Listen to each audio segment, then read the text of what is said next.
So we're going to look at triangles today and how we can classify them. There are two ways you can classify a triangle. You can classify it by their sides, and you can classify it by their angles.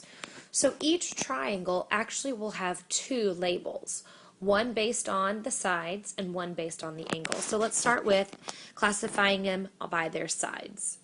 There are three types of each. The first is an equilateral triangle. Equilateral means that all three sides are the exact same length. Then you have an isosceles triangle. Isosceles is where two sides are the same and the third one would be different. And then you have a scalene triangle, and that is when all sides are different. So those are your three types if you're classifying it by their sides. Equilateral, all the same. Isosceles, two are the same. Scalene, no sides are the same. Then you can classify them by their angles. There are also three types of these. The first one we're going to look at is the right triangle. That means that there is one right angle in a triangle. The other two will automatically be acute, but if it has one right angle, it is a right triangle. Then it's the acute triangle. That is when all three angles are all acute. And then you have an obtuse, and it's the same thing with the right. If there is one obtuse angle, it is an obtuse triangle.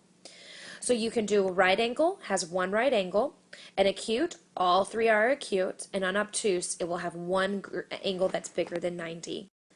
So in this first thing, all I'm going to look for us to do is to match. We're matching each triangle with the description.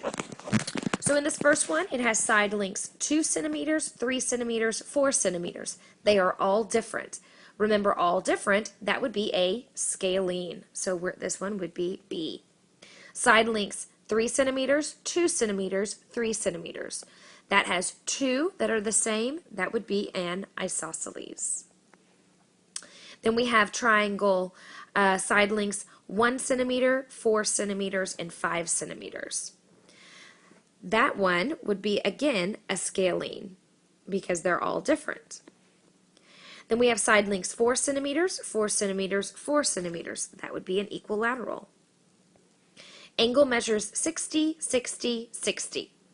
60, 60, 60, that would be a acute, which I don't see that as an option. That is an acute triangle. Then we have measures angles 30, 60, 90. It has that one 90-degree angle, so it is a right. And then angle measures 20, 45, and 15.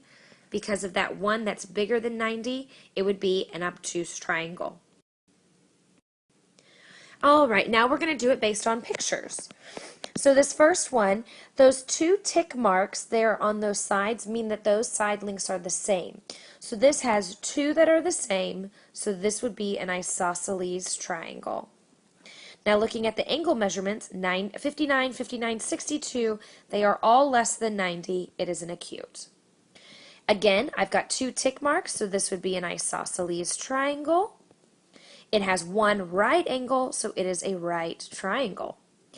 Here, no tick marks, so none of the sides are the same, so that would be a scalene. It has one angle that is bigger than 90, so it is an obtuse triangle. Okay, all three sides are different. That's what those tick marks where there's one and then two and there three. That means they're all different, so that would be a scalene. It has one right angle, so it is also a right triangle. All right, all three sides are the same. That would be an equilateral. And all angles are less than 90, that would be an acute. And last one, no tick marks, so we can't assume any of them are the same, so it would be a scalene.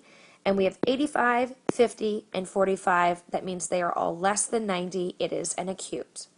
So that is classifying triangles by their sides and by their angles. Notice on these, you can represent each triangle based on sides and angles. Good luck.